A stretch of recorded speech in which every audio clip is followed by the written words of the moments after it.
Rain poured down mercilessly, drenching the tiny figure curled up on the cold doorstep. A little girl, no older than 6, hugged herself tightly, her soaked dress clinging to her fragile frame. Her teeth chattered as she whispered, "Mama, please, let me in." But the door slammed shut, leaving her in the storm's wrath. Lightning flashed across the darkened sky, revealing her trembling face streaked with tears.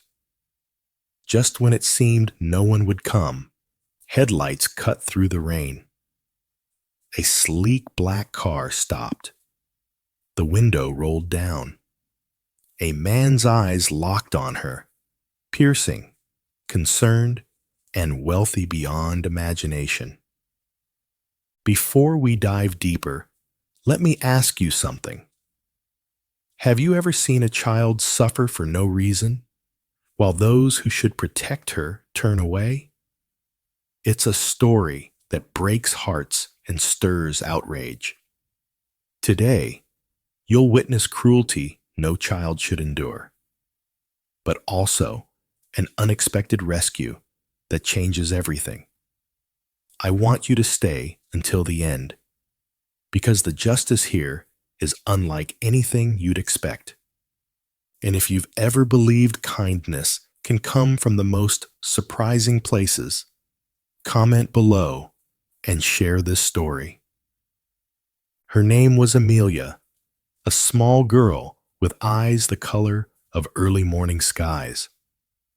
Blue, gentle, and always searching for warmth. She was only 6, but her world had already taught her that life wasn't fair. She used to live in laughter when her mother was alive. Their tiny home smelled of fresh bread every morning because her mother believed that no matter how poor they were, the day should begin with kindness and a full stomach. Amelia remembered sitting on the kitchen floor, giggling as her mother kneaded dough, flour dusting her nose.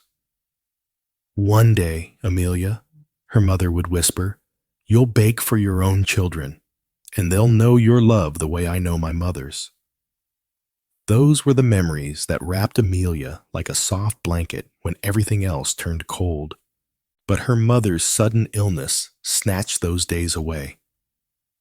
Amelia had been too young to understand why the strong arms that once lifted her grew weak, why the soft voice that sang her lullabies became a tired whisper.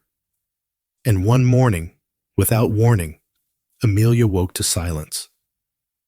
No smell of bread, no gentle hands stroking her hair, only her father's hollow eyes telling her, "Mama's gone." Her father, Edward, tried his best. He was a man who worked long hours as a mechanic in the town's workshop. He smelled of oil and iron, his hands always rough but steady when he carried Amelia to bed. At night, he would hum tunes badly out of tune just to see her smile. For a while, Amelia believed they could still be happy, just the two of them. But grief weighs heavy, and loneliness whispers louder than reason. Within a year, Edward remarried. Her name was Clara, a woman with beauty sharp as glass and a smile that never reached her eyes. She dressed in silk, carried herself with pride, and spoke as if every word should be obeyed. At first, Amelia had hoped Clara might bring comfort. She hoped for a gentle hand to replace the one she had lost. Instead, she was met with coldness, like stepping barefoot on stone in winter. Clara made her feel invisible. At the dinner table, she would pile Edward's plate high, serve herself generously, and then, with a flick of her wrist, slide scraps toward Amelia. "Children shouldn't eat too much," she'd say lightly, as if it were a lesson.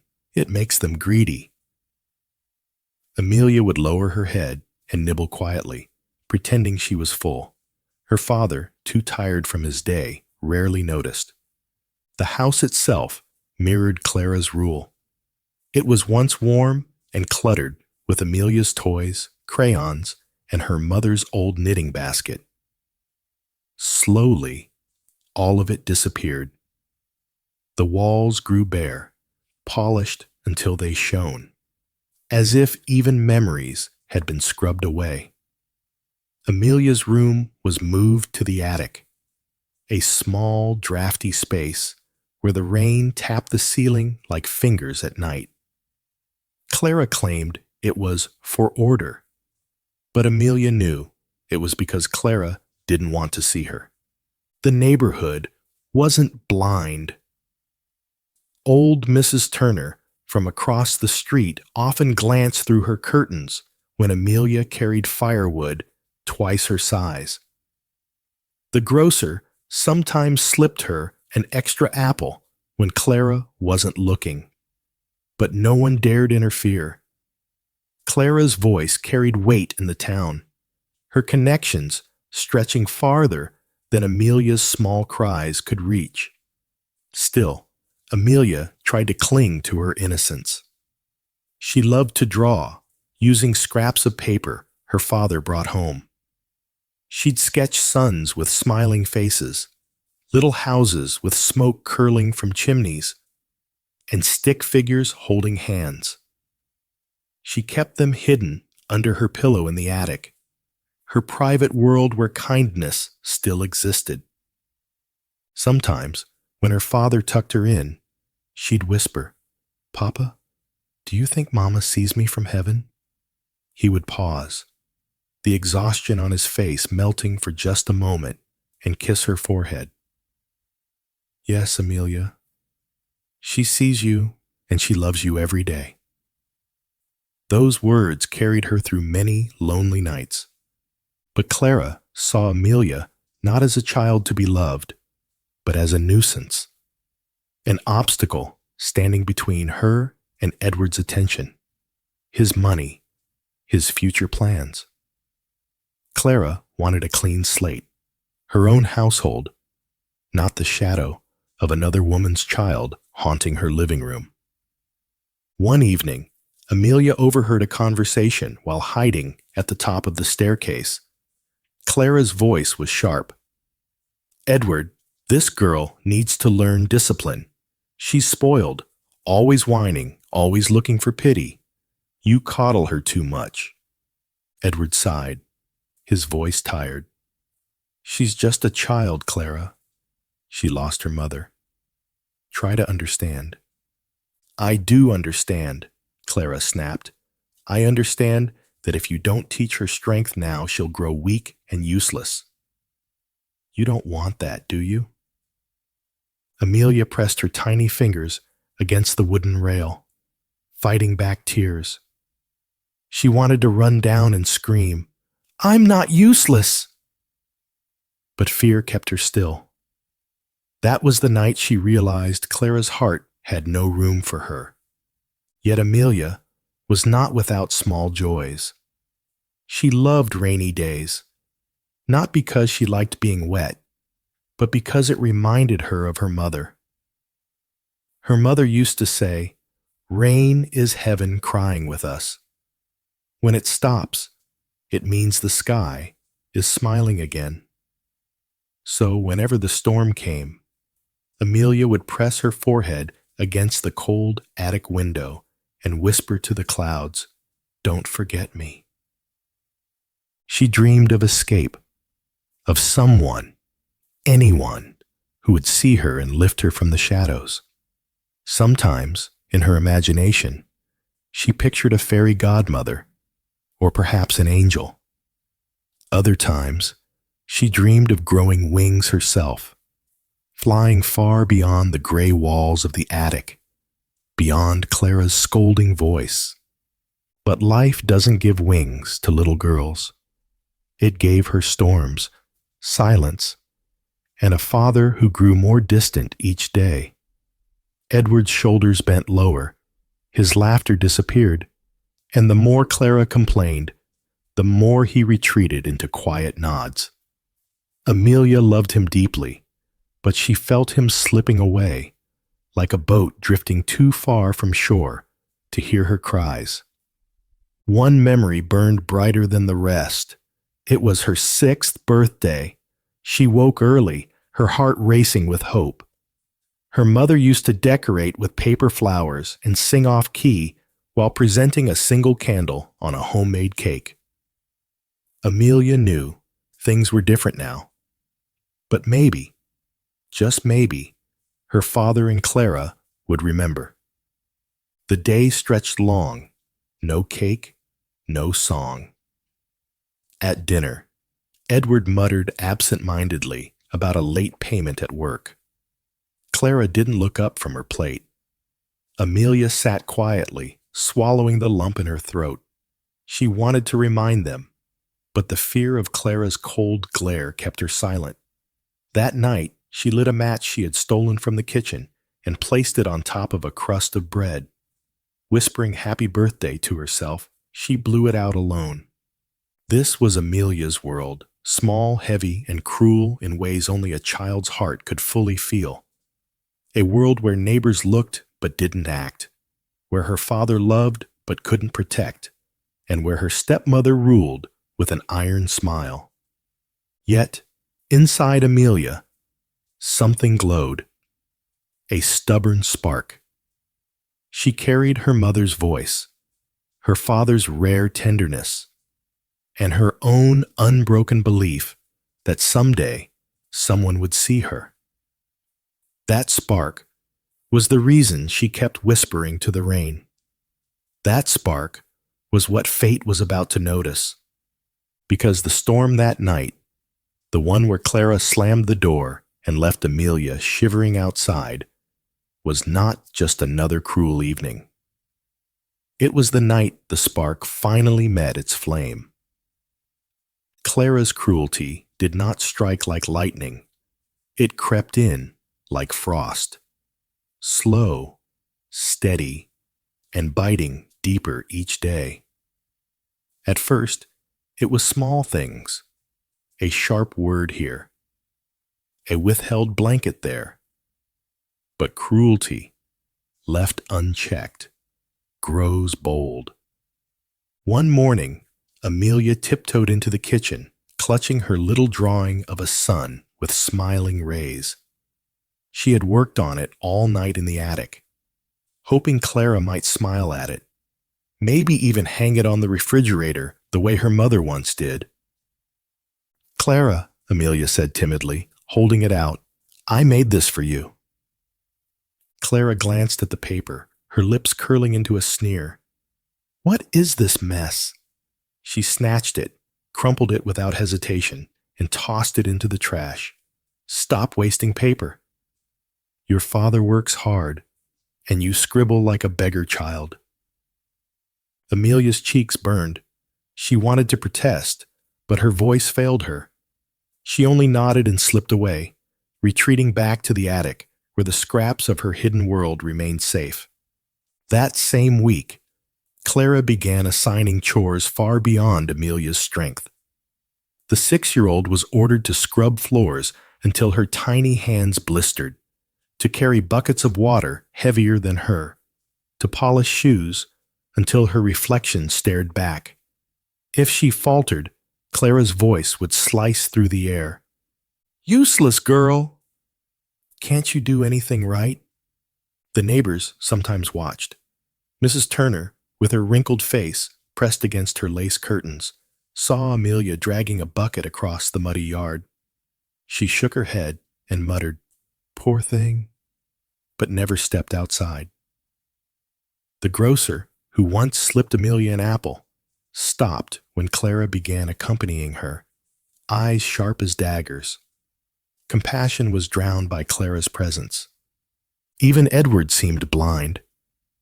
After long days at the workshop, he returned home worn and distracted. When Amelia tried to whisper, "Papa, Clara makes me so tired," he would pat her head absently and say, "She just wants you to grow strong, Amelia." Be patient. Patience became Amelia's prison. Winter came harsh that year. Snow piled high outside. Winds howled through the cracks of the attic. Clara, warm in her fur coat, ordered Amelia to gather firewood. The child's fingers turned red and raw as she dragged heavy logs across the yard. One evening, Clara caught her shivering by the fire. "You think you deserve to sit here?" Clara snapped, pulling the chair away. "Go back to the attic." "That's your place."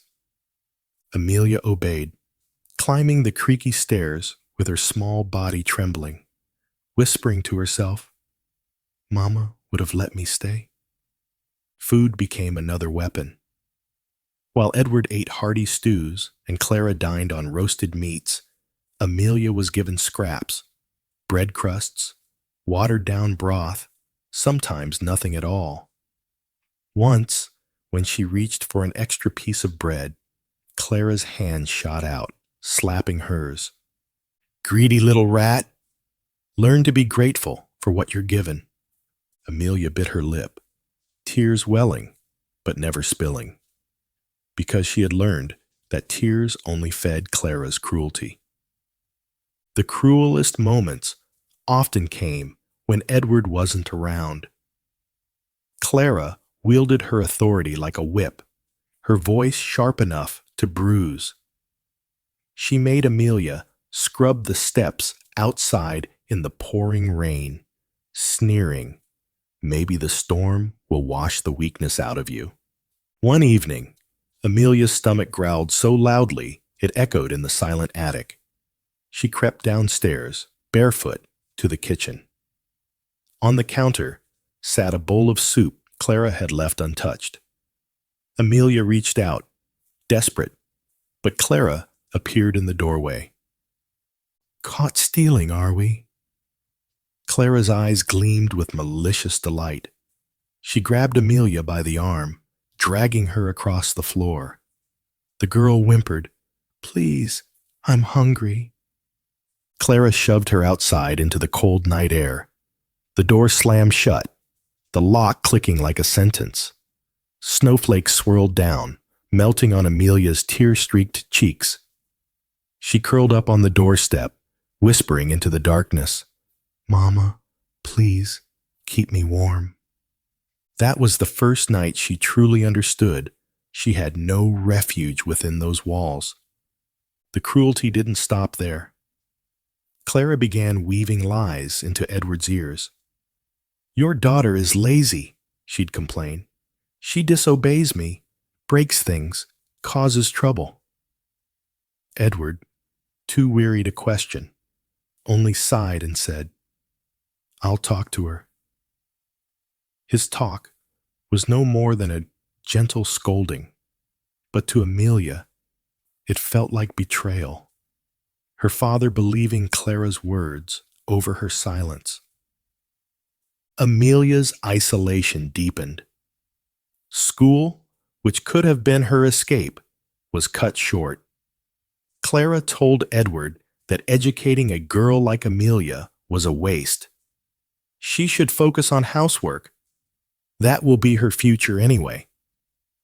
Edward, against his better judgment, gave in. And so Amelia spent her days not with children her age, but with brooms, buckets, and Clara's constant shadow.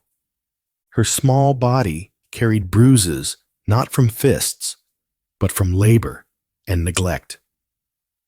Her knees were scraped from scrubbing floors, her fingers scarred from splinters.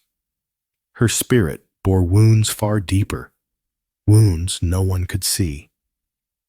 Yet what made it unbearable wasn't just the physical pain, but the silence of the world around her.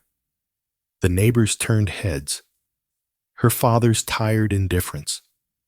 Even the church bells that rang every Sunday seemed to toll a reminder. No one was coming. And then came the storm. The day began with Clara's rage. Amelia had accidentally spilled a glass of milk. the white liquid spreading across the polished floor. Clara's voice was venom.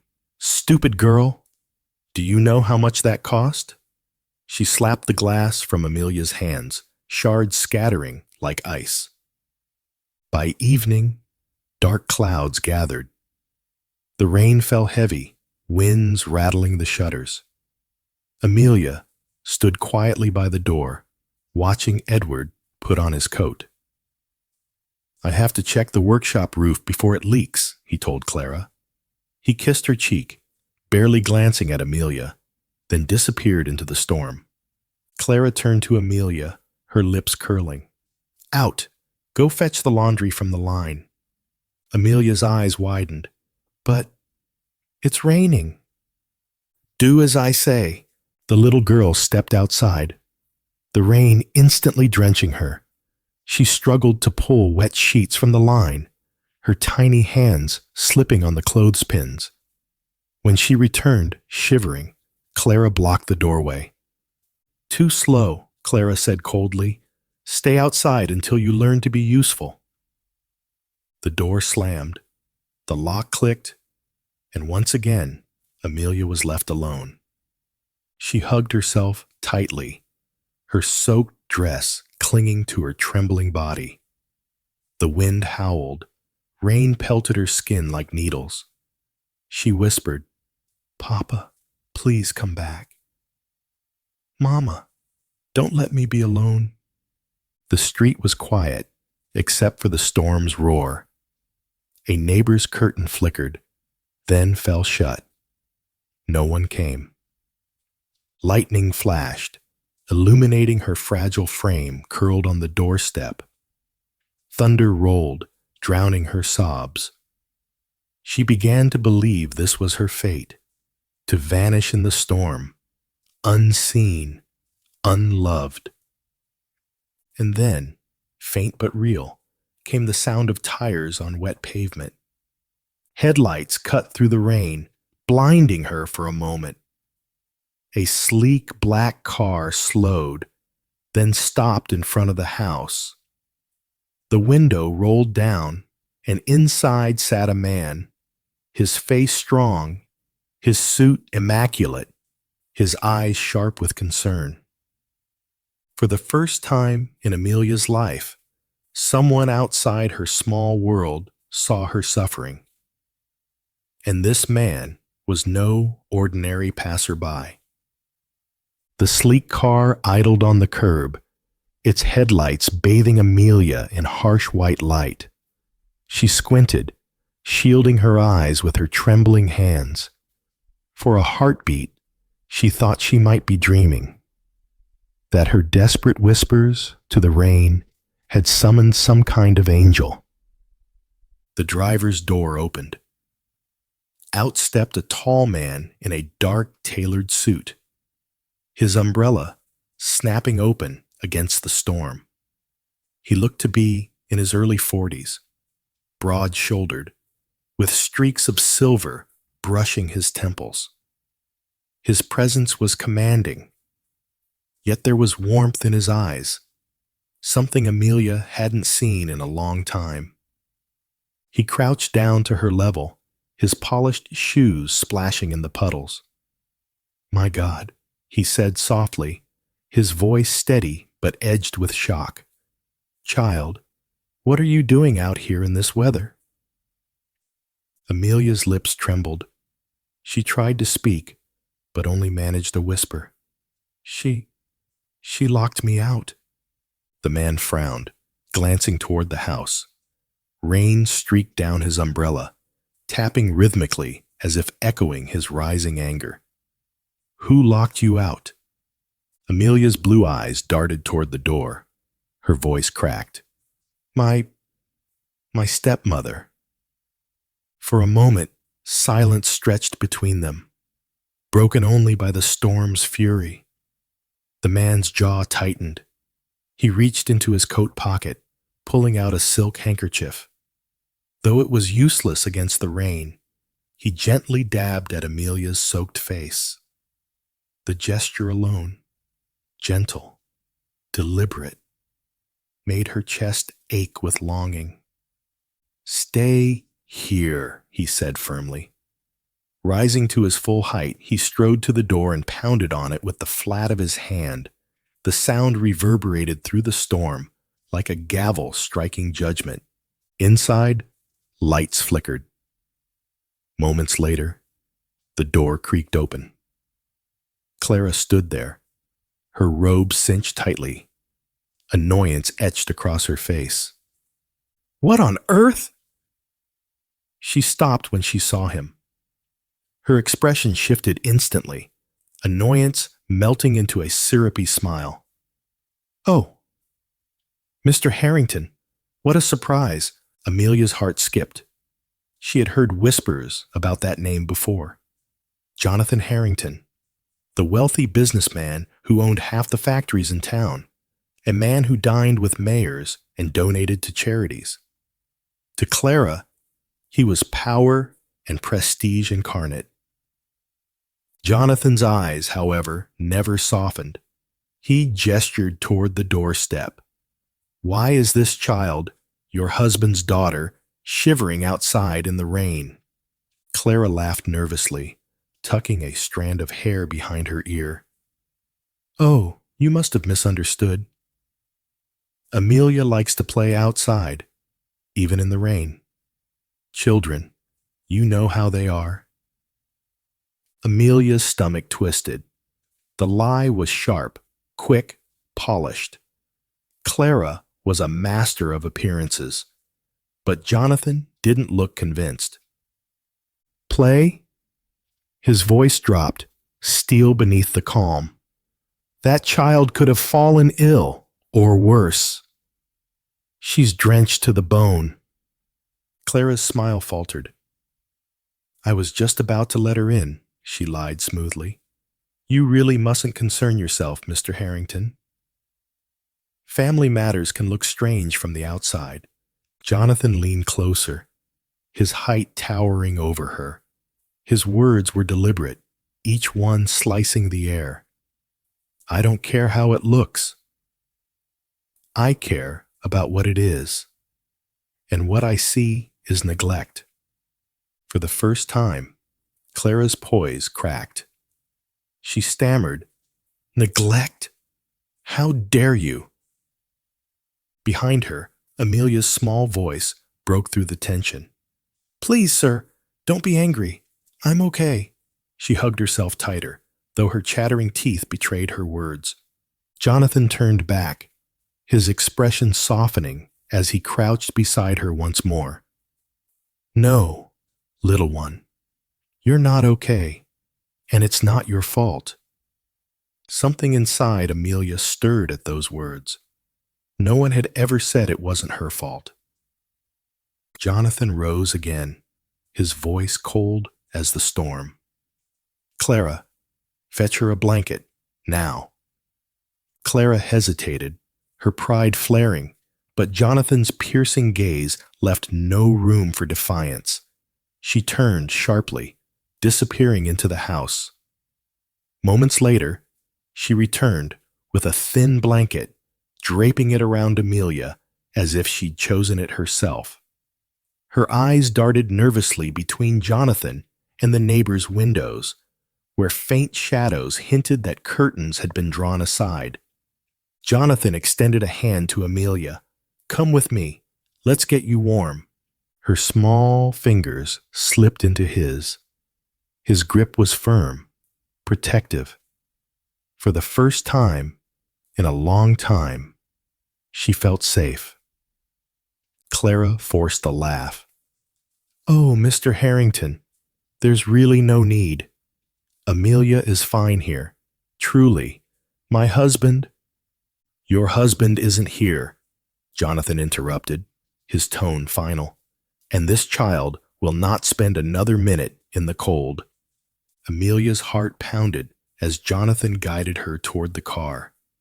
Each step felt like leaving a nightmare behind, though the house loomed at her back like a beast unwilling to release its prey. Clara's voice followed, strained and desperate. "Mr. Harrington, please. People might misunderstand. Jonathan didn't turn around. He opened the car door, ushered Amelia inside, and settled her into the leather seat. The warmth of the car heater enveloped her instantly, and she sank into it with a sigh. Clara stood frozen on the doorstep, rain plastering her robe to her skin, her painted smile finally gone. For once, she had no words. Inside the car, Jonathan sat beside Amelia, studying her small frame. He pulled off his coat and wrapped it around her shoulders. "We're going to fix this," he said quietly. "I promise." Amelia blinked up at him, her lashes heavy with rain. Why are you helping me?" Jonathan's gaze softened. "Because no child should suffer like this. Not while I have the power to stop it." The car pulled away, tires hissing on the wet road. The house grew smaller in the distance, its windows glowing dimly against the storm. Amelia felt torn. Part of her wanted to look back, to see if her father would appear, to see if he even knew. But another part of her, fragile yet growing stronger, told her to keep facing forward. The storm raged around them, but inside the car was warmth, light, and something Amelia had nearly forgotten existed: hope. Yet hope, like storms, often comes with thunder that shakes everything apart. For though Jonathan Harrington had entered her life like a savior, neither Amelia, nor Clara, nor Edward had any idea how this single act of compassion would unravel secrets, test loyalties, and ignite a battle for justice that would shake their entire town. The night was far from over. The car ride that night felt unreal to Amelia.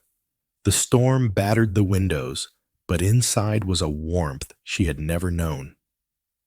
Jonathan Harrington sat beside her, his coat wrapped tightly around her small shoulders. The leather seat smelled of cedar and polish, the hum of the engine steady and calm. Still, Amelia's mind whirled. She was leaving her home. Not that it had felt like one for a long time, but it was the only place she knew. Her father's face flickered in her thoughts, weary and bent, but still her father. Would he be angry when he found her gone? Would Clara twist the truth again, saying Amelia had run away? The questions made her chest ache. Jonathan noticed her faraway eyes. "You're safe now, Amelia," he said gently. "No one will hurt you tonight." Her lips quivered. "But Papa will miss me." Jonathan paused, his eyes softening. "If he truly loves you, he'll want you safe. We'll talk about him soon, I promise. For now, just rest." Amelia leaned against the seat, too exhausted to argue. The rhythm of the rain lulled her, and for the first time in months, she drifted into sleep without fear. When she woke, the storm had passed. The car rolled through iron gates into a vast estate. She pressed her face to the window, eyes widening. A mansion loomed ahead, its lights glowing warmly against the dawn. Manicured gardens stretched around it, fountains glittering even in the gray morning. She had never seen anything like it. Inside, the staff hurried to greet Jonathan. A kind-faced housekeeper gasped when she saw Amelia's drenched clothes. "Oh, the poor darling!" She swept her into her arms, guiding her inside. Fires blazed in the hearth, carpets thick underfoot, walls adorned with portraits and books. It felt like stepping into another world. Jonathan gave orders, firmly. "Prepare a warm bath, fresh clothes and food. She'll stay here. Amelia stood in the grand hall, overwhelmed. The marble floor reflected her small figure back at her. She clutched Jonathan's coat tighter, suddenly afraid. What if this kindness was temporary? What if she was sent back? That fear haunted her in the days that followed. The housekeeper, Mrs. Whitmore, treated Amelia with tenderness. She ran baths scented with lavender, laid out dresses soft as clouds, and brought trays of food that made Amelia's stomach ache with joy. Yet Amelia ate cautiously, still half expecting someone to slap her hand away. She hid bread rolls in her pockets, just in case. Jonathan watched quietly, realizing just how deep Clara's neglect had scarred the girl. One evening, when Amelia insisted on carrying her empty dish back to the kitchen, despite the servant's protests, he crouched down. "Amelia, you don't have to do chores here. You're a guest." Her eyes widened. "But if I don't, you'll be angry." Jonathan's chest tightened. "No, child. I could never be angry at you for resting. You deserve peace." But Amelia didn't quite believe him. Trust, once broken, is not so easily mended. Schooling became another struggle. Jonathan hired a private tutor, a gentle woman named Miss Clark. She brought books filled with colorful pictures, teaching Amelia to read stories of brave heroines and faraway lands. Amelia was bright, eager to learn, but the years of neglect made her shy. She would answer questions in whispers, her hands trembling, afraid of being scolded. "Amelia," Miss Clark said one day, kneeling beside her, "do you know you're very clever?" The little girl blinked in shock. "Clever?" "Yes, clever, kind, and full of imagination. You remind me of the girls in these stories." It was the first time Amelia had ever been compared to something good. Her heart fluttered, yet fear still tugged at her. What if Miss Clark was only being nice? What if, like Clara, her smile hid cruelty? Even in safety, Amelia battled ghosts. At night, she sometimes woke screaming, convinced Clara was standing in the doorway. Mrs. Whitmore would rush in, cradling her until she calmed. Jonathan, too, would sit at her bedside, assuring her, "No one will lock you out again." But the shadows in Amelia's mind lingered. Outside the mansion, whispers began to spread. Clara, furious, painted Amelia as a liar to the town. "She made it up," Clara hissed to neighbors. "She's manipulative, trying to make me look cruel." Mr. Harrington fell for her act. He'll regret it. Edward, torn between his wife and his daughter, remained silent. He wanted to believe Clara's polished lies, but deep down, guilt gnawed at him. He remembered Amelia's tired eyes, her timid voice, her shrinking frame. Still, his fear of confrontation kept him chained. For Amelia, the greatest struggle was learning to hope again. Jonathan's home offered warmth and safety, but she carried Clara's words in her head like thorns. Greedy, useless, weak. She repeated them to herself, even when surrounded by kindness. One afternoon, Jonathan found her sitting alone in the garden, staring at a fountain. "What troubles you, Amelia?" She hesitated, then whispered, "What if I'm really useless? What if Clara was right?" Jonathan knelt, his eyes fierce but kind. "Listen to me. Clara's words are poison. You are not useless. You are strong.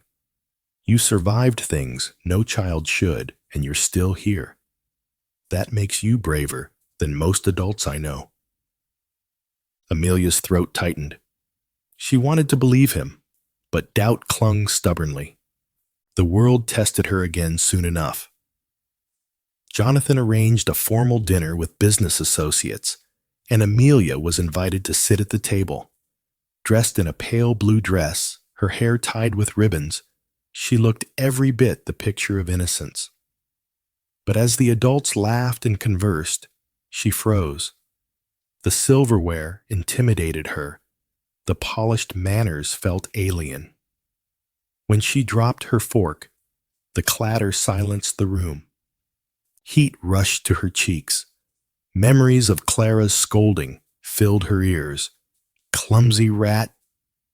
She waited for someone to sneer.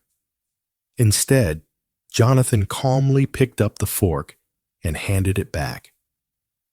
"Happens to everyone," he said lightly, and conversation resumed. But Amelia's heart still pounded.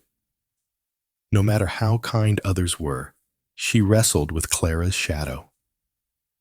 The ultimate test came when Jonathan suggested Amelia might stay with him permanently. "This house could be your home," he told her softly. "Would you like that?"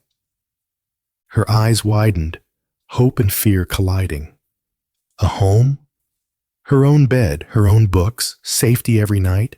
Yet another voice screamed inside. "Clara will come. She'll take it all away." Indeed, Clara did not stay silent. She marched to the Harrington estate one morning, her eyes blazing. "You can't just keep her," she snapped at Jonathan. "She's Edward's daughter." "My stepdaughter. She belongs with her family." Jonathan's calm broke for the first time. "Family? You left her in the rain to freeze. You starved her, belittled her. If that is family, then she deserves better." Clara's lip curled. "You'll regret crossing me." Amelia, hiding behind the curtains, trembled. Even in the safety of Jonathan's house, Clara's presence filled her with terror. She clutched Mrs. Whitmore's hand, whispering, "She'll take me back. She'll hurt me again." That night, Jonathan sat by her bed. "Amelia, I need you to be brave. The truth must come out, but it won't be easy. Are you ready to fight for your place here?" Her eyes glistened. She was only a child, but inside her small frame burned a stubborn spark. She nodded slowly. "Yes, but only if you stay with me." Jonathan smiled faintly. "Always." From that day forward, Amelia's struggles shifted. No longer just survival, but the battle to claim her voice, to prove that she was not weak or useless, to show the world that kindness could still win against cruelty. And as the storm clouds of confrontation gathered on the horizon, she braced herself. For the first time, she wasn't facing it alone. The day of reckoning arrived not with thunder, but with whispers. Word had spread through town that Jonathan Harrington was preparing to meet with Clara and Edward face to face. He had arranged it at his mansion, insisting the truth could no longer hide behind closed doors. Amelia knew something important was coming. She felt it in the nervous energy around the house. Mrs. Whitmore fussed with the curtains. Miss Clark sat close by to comfort her, and Jonathan's usually calm face carried a storm beneath his composure. When the carriage finally pulled up the long gravel drive, Amelia's stomach tightened. Clara stepped out first, dressed in her finest silk, her chin high, lips pressed into a thin, triumphant line. Edward followed, slower, his shoulders slumped, eyes heavy with guilt. Inside the grand hall, the air was thick. Jonathan stood waiting, his presence commanding, his gaze sharp. Amelia clutched the armrest of her chair, her small body trembling, yet determined not to run. Clara's voice broke the silence first. Mr. Harrington, I must say, this entire charade is unnecessary. Amelia belongs with her father, not paraded around like some orphan you've rescued. Jonathan's jaw tightened. Charade? What I saw that night was no charade. I saw a child left in the rain, shivering and starving. Clara laughed lightly, but her eyes flashed. Children exaggerate. She's always been dramatic. Amelia's heart sank. Those words, dramatic, liar, useless, they were Clara's weapons. She almost shrank into silence, but Jonathan glanced at her, nodding softly, encouragingly. With trembling hands, Amelia spoke. I wasn't playing in the rain. She locked me out. Her voice cracked, but she held on. She didn't give me food. She made me sleep in the attic. Edward's head dropped lower. Clara's eyes narrowed into daggers. Lies! You see, Mr. Harrington? She twists everything. She always... Jonathan raised a hand, his voice sharp. Enough. He turned to Edward. Edward, you've been silent too long. Look at your daughter. Look at her. Tell me, do you believe she lies? Edward lifted his eyes slowly, meeting Amelia's for the first time in weeks. Her blue gaze, so much like her mother's, pierced him. He saw the dark circles, the trembling lips, the hope and fear mingled together. His throat worked, but no words came. Clara hissed at him, low enough for only him to hear. Don't you dare betray me. The room fell still. Jonathan stepped closer, his voice quiet but dangerous. I have witnesses, Clara. Neighbors who saw her dragging wood too heavy for her. Shopkeepers who slipped her food when you starved her. Do you want me to drag them here, one by one? Clara's composure cracked. She flushed, her smile twitching. People love gossip. They'll say anything for attention. Jonathan's eyes hardened. And what about the bruises on her hands? The hunger that made her hide bread in her pockets? Is that gossip too? Amelia's tiny hands clutched Jonathan's sleeve. For the first time, she saw Clara falter. Not triumphant, not untouchable, but cornered. Edward finally spoke, his voice low and broken. Clara, I wanted to believe you. I told myself she was exaggerating, but I see now, I see the truth. Amelia is my daughter, and I failed her. Amelia's chest tightened. Her father's words were not perfect. He admitted his weakness, but for the first time, he was standing on her side. Clara's face twisted, rage spilling out. Failed her? I gave up everything to be your wife, to run this house, and you accuse me? That girl is nothing but a burden. She will ruin us. Enough! Jonathan's voice thundered, echoing off the marble walls. He stepped closer, his presence looming over Clara. You speak of burden, but the only burden in this house is your cruelty. You will not harm her again. Clara's fury broke into desperation. You think you can take her? She's not yours, she's ours. No, Jonathan cut in, his tone icy. She belongs to herself. And if Edward has any spine left, he'll admit that a father's duty is to protect, not to hand his child over to wolves. All eyes turned to Edward. His hands shook, torn between fear of Clara and love for his daughter. He saw Amelia, her small frame trembling, but her eyes pleading silently. Choose me. Please, Papa. Tears welled in Edward's eyes.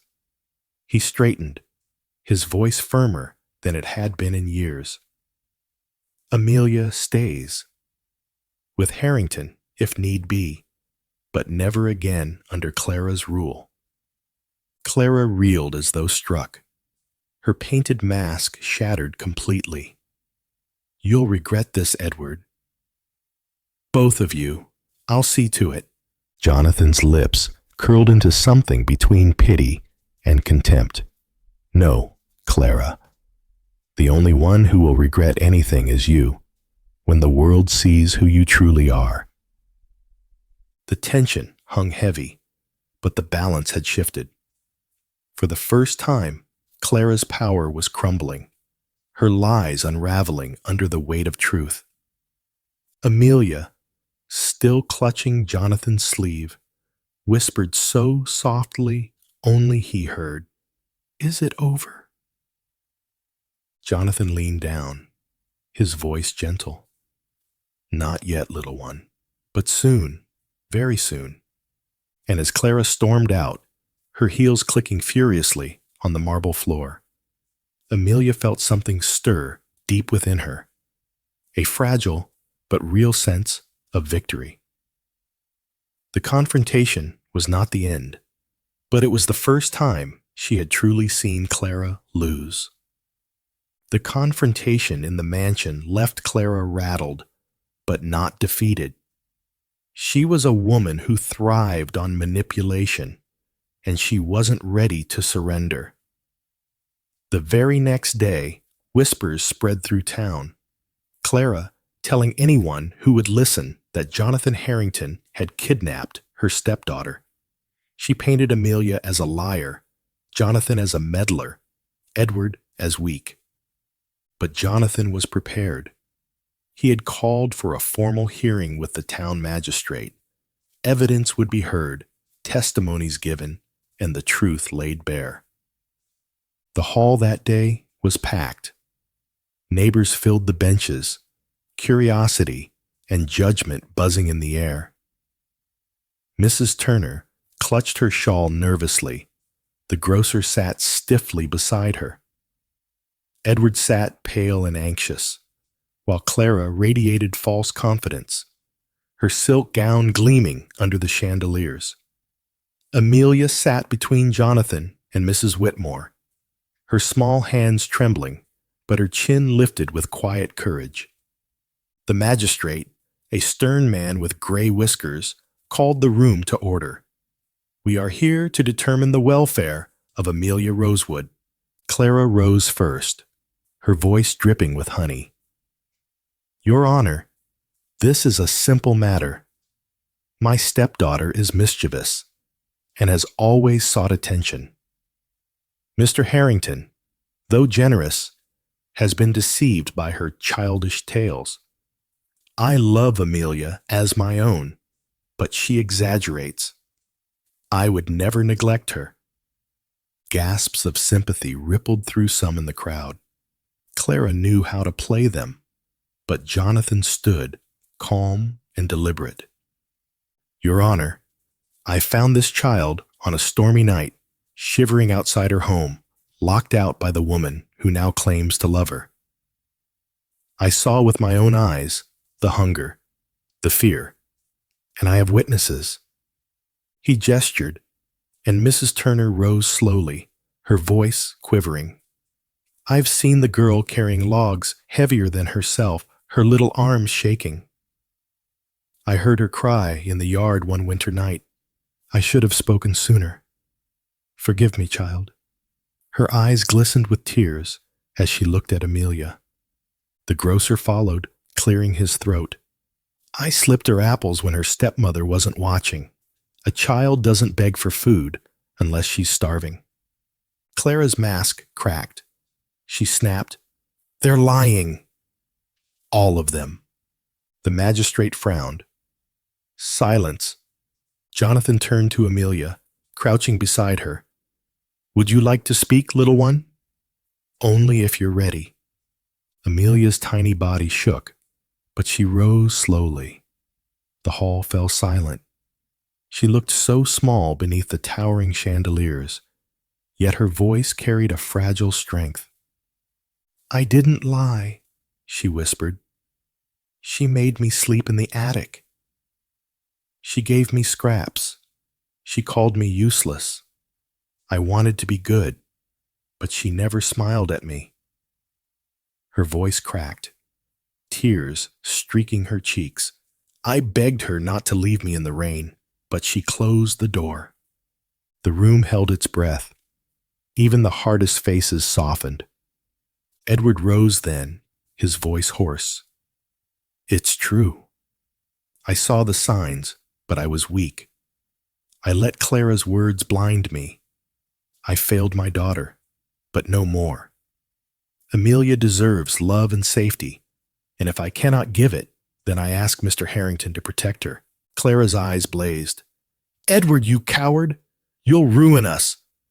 But the magistrate's gavel slammed down. "Enough! I have heard enough." He turned his stern gaze on Clara. "Your cruelty is evident. This child's testimony, along with the witnesses, leaves no doubt. You are unfit to care for her." Clara gasped, her composure shattering. "Unfit? You can't." But the magistrate cut her off. "Amelia will remain under the guardianship of Mr. Harrington, with her father's consent, and should you attempt to interfere, you will answer to the law." The hall erupted in murmurs. Clara's face twisted, fury boiling over. "This isn't over," she screamed, but no one listened.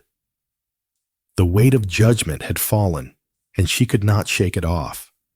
Guards stepped forward, escorting her from the chamber as she shouted empty threats. Amelia watched, her small frame trembling. She couldn't believe it was real. Clara, always untouchable, always in control, was being dragged away powerless. She clutched Jonathan's hand, whispering, "Is she gone?" Jonathan knelt beside her, smiling gently. "She's gone, Amelia. She can't hurt you anymore." A hush fell as the townsfolk turned their eyes on the little girl. For once, they didn't look away. They saw her, not as a burden, not as a liar, but as a child who had survived cruelty with quiet strength. Mrs. Turner dabbed her eyes, whispering, "Brave little one." Edward dropped to his knees before Amelia, tears streaming. "Forgive me, Amelia. I should have protected you. I will carry that guilt forever." Amelia hesitated. She wanted to forgive, but the wounds ran deep. She only whispered, "I just wanted you to see me." Edward sobbed, pulling her into a trembling embrace. And though her heart ached, Amelia allowed it, if only because a part of her still longed for the father she had loved before Clara's shadow consumed him.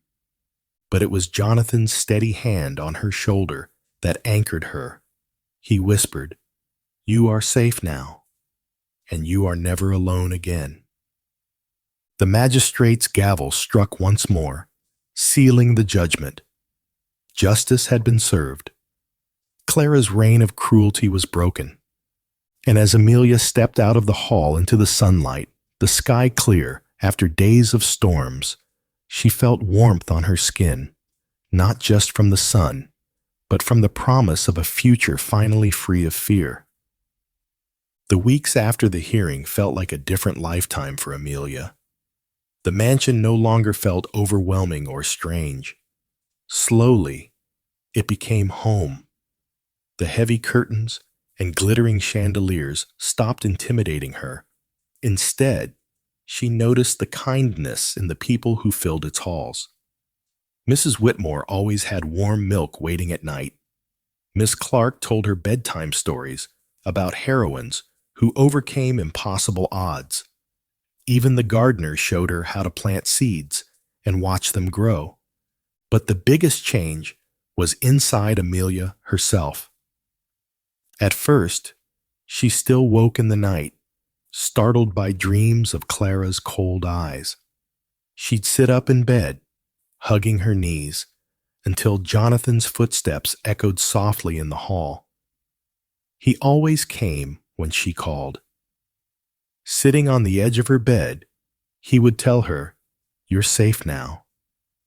Look around. No locked doors, no storms outside, only warmth."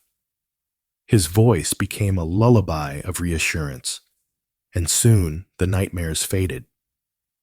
School began again, this time not in a dusty attic, but in a sunny study filled with books and maps. Amelia's handwriting grew steadier, her voice stronger. She no longer whispered answers.